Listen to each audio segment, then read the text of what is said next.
hari ini? Alhamdulillah. Ada yang hadir hari ini?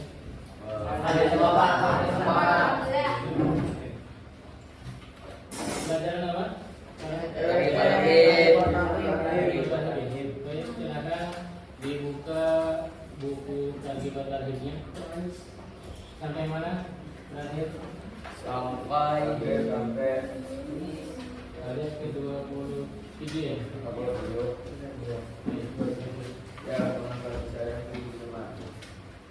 Bismillah, salatu wassalamu ala Rasulillah wa ala alihi washabihi wa man wala. Anak sekalian, kita masuk ke materi selanjutnya.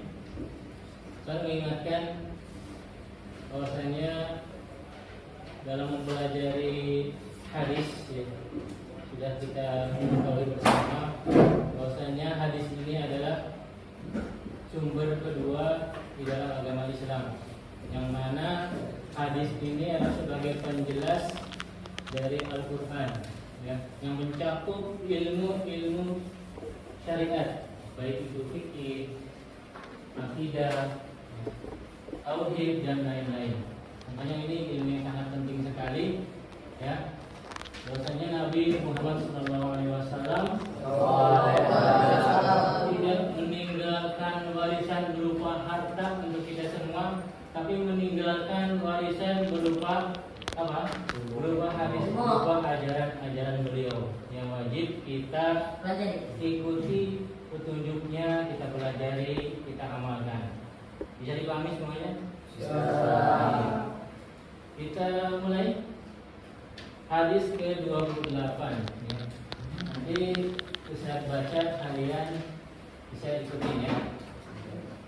Baik, bismillahirrahmanirrahim. Anas bin Malik radhiyallahu anhu qala Anas bin Malik radhiyallahu anhu qala Rasulullah sallallahu alaihi wasallam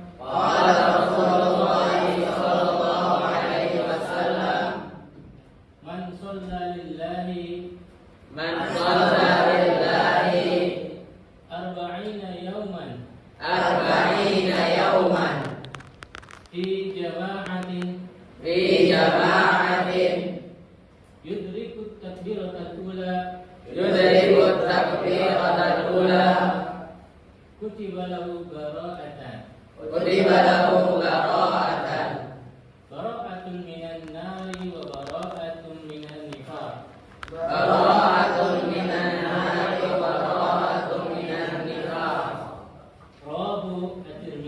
Rawahu at-Tirmidzi.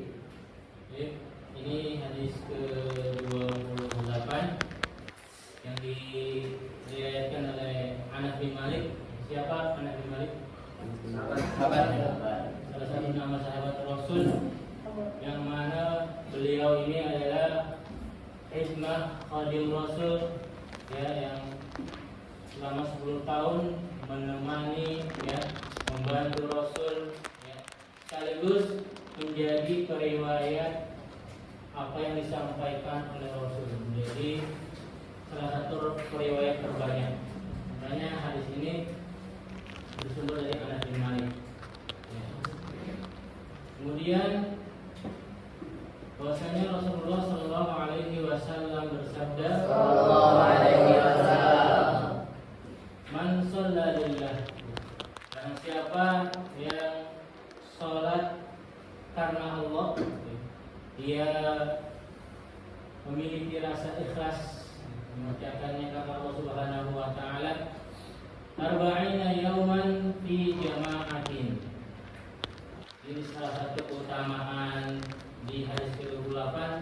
Barang siapa yang sholat berjamaah, maksudnya sholat maktubah, sholat 5 waktu, kemudian selama 40 hari secara berjamaah di jamaah, yudriku takbiratul ula, kemudian dia mendapati takbir yang pertama, atau yang dimaksud di sini adalah takbiratul ihram. Takbiratul ihram. Kutiba lahu bara'atan, maka ia akan dicatat atau akan mendapatkan dua kebebasan, dua jaminan. Bara'atun minan nar, yaitu kebebasan atau terbebasnya dia dari neraka. Wa bara'atun minan nifaq. Ya, kemudian dia juga akan mendapatkan jaminan, mendapatkan kebebasan dengan terbebasnya dia dari sifat orang-orang munafik. Rawahu At-Tirmidzi. Ini hadis diriwayatkan oleh Imam At-Tirmidzi. Baik, kita bahas faedah hadis. Dari hadis yang kita dengarkan, ini menunjukkan keutamaan yang sangat besar sekali bagi orang-orang yang selalu mengerjakan sholat berjamaah, gitu ya.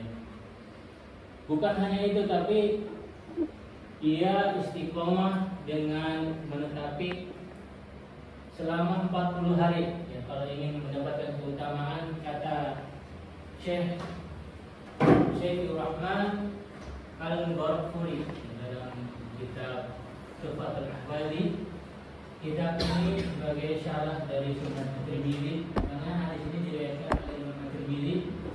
Ya, Imam At-Tirmidzi juga merupakan salah satu imam hadis, ya, Imam At-Tirmidzi di kitab Sunan At-Tirmidzi memiliki kumpulan hadis-hadis, ya. Dia mengumpulkan hadis-hadis sekitar 3.900 gitu ya. Dan terkenal di kalangan para ulama, beliau ini adalah seorang yang pakar dalam hadis. Utama di dalam hadis ini menurut Syekh Al-Mubarakfuri, jika ingin mendapatkannya adalah syaratnya adalah harus menetapi atau istiqomah di dalam mengerjakannya selama 40 hari. Ya. Kemudian diniati dengan ikhlas karena Allah Subhanahu wa taala. Karena yang ikhlas ini sebagai fondasi utama dalam setiap amal, ya. Innamal a'malu binniyat. Semuanya amal itu tergantung niatnya. Kemudian dikerjakan secara berjamaah, ya, tidak dikerjakan secara munfarid, secara sendirian. Ya. Selain itu syaratnya adalah dengan tidak ketinggalan takbiratul ihram. Ya. Gitu. Syarat untuk mendapatkan dua keutamaan itu, dua kebebasan. Kemudian yang dimaksud dengan 40 hari ini adalah yang akan mendapatkannya jika dikerjakan secara berurutan, ya, selama 40 hari. Tidak terjeda dikerjakan misalkan satu, hari kedua, hari ketiga, hari keempatnya ada halangan, tidak sempat untuk menetapi takbiratul ihram, maka ini tidak akan mendapatkannya. Ya, bukan yang dimaksud ini. Tapi harus berurutan selama 40 hari. Dia tidak pernah ketinggalan satu takbiratul ihram pun. Ya. Kalau dia ketinggalan di salah satu hari selama 40 hari itu, maka dia harus mengulang lagi. Di hari ke-10 ketinggalan, ya, berarti harus mengulang lagi. Ya. Tapi Allah Subhanahu wa taala, ya, tidak akan menyia-nyiakan balasan pahala bagi orang-orang yang beramal. Ya.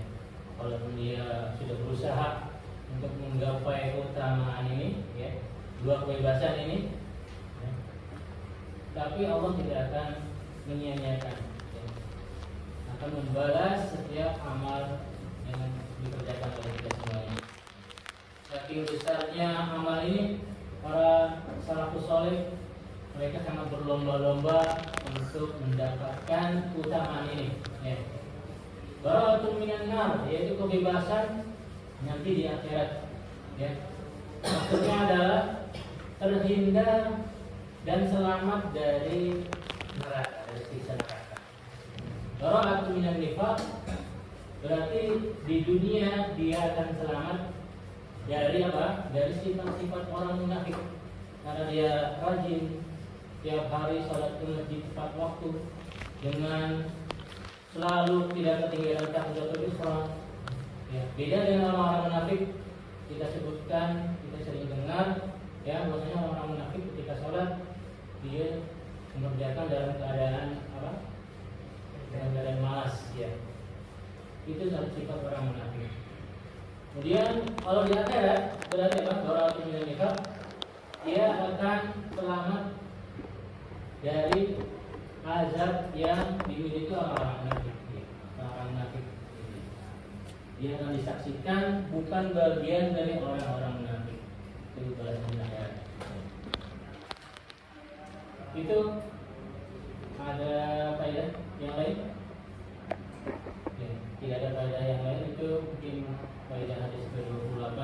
Ya, jadi keutamaan yang sangat besar sekali bagi orang-orang yang mendapati takbiratul ihram. Ya. Kita lihat contoh dari para salafus saleh. Diriwayatkan Imam Waqi' Ibnu Jarrah berkata bahwasanya Imam Al-A'mash ya selama 70 tahun yang beliau tidak pernah ketinggalan 70 tahun ketinggalan takbiratul ihram. Ya. Ada juga Imam Muhammad bin Sam'an ya. Selama 40 tahun beliau tidak pernah ketinggalan takbiratul ihram. Walaupun imam yang lain seperti Ibnu Musayyib ya, dia selama 40 tahun dikumandangkannya azan di masjid ya, beliau ini selalu sudah berada di masjid. Berarti apa? Sangat harus sangat semangat sekali ya orang-orang yang terdahulu ya, dari kalangan salaf di dalam berlomba-lomba menggapai meraih keutamaan salat berjamaah, pertama tidak ketinggalan di dalam takbiratul ihram gitu ya. Bisa dipahami insyaallah? Bisa. Sebelum kita tutup, Ustaz ingin memberikan kesimpulan ya bahwasanya salat berjamaah ya, bagi laki-laki itu adalah wajib di masjid. Makanya saking besarnya keutamaan salat berjamaah ya. Kemudian ketika kita menetapi itu istiqomah dalam mengerjakannya, ada waktu-waktu yang memang itu sangat besar sekali, banyak faedah-faedah ya, yang kita bisa capai kalau kita melakukan itu. Antaranya apa? Keutamaan salat awal ya. Ini akan banyak sekali keutamaan pahala ya. Kalau kita di dunia ya berupa keutamaan pahala itu biasanya yang bersifat abstrak itu manusia ya akan belum tergambar, jadi kurang semangat. Kalau sudah tergambar ya, dengan diadakan undian, kalau kalian sholat berjamaah akan mendapatkan nilai sekian pasti akan semangat. Tapi kata ganjarannya ini dirahasiakan ya, nanti balasannya di akhirat ya. Jadi yang akan menentukan adalah keimanan kita masing-masing. Ketika kita beriman dengan itu ya, bahwasanya orang-orang yang beramal pasti ya Allah akan mengganjarnya nanti ya di hari pembalasan ya. Mudah-mudahan kita semua menjadi orang-orang yang semangat menuntut ilmu, bukan hanya semangat menuntut ilmu tapi kita mengamalkannya ya. Karena ilmu bukan hanya mengumpulkan maklumat-maklumat ya, tapi harus diamalkan. Yang pertama ilmu tentang warisan para nabi ya, warisan Nabi Muhammad SAW akan berguna bagi kita semua nanti sebagai bekal di yaumul akhir. Subhanaka Allahumma wa bihamdika asyhadu an